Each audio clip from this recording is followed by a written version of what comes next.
Guys showed up. They were interesting because they didn't resemble each other at all. Really? Damani's mother had this she was very socially conscious, and she had this intense activist background. And then there was Alex, and I thought, like,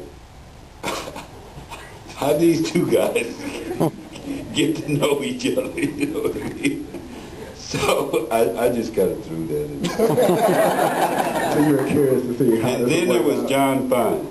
We mentioned Big John in the back.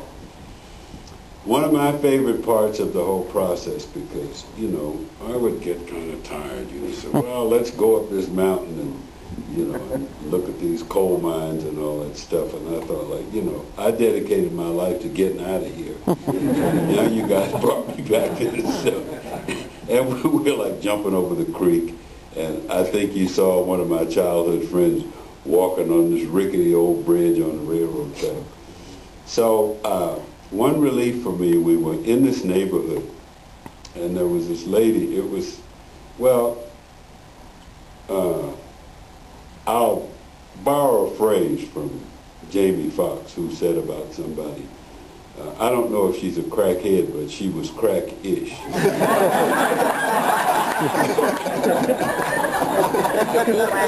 So they're working.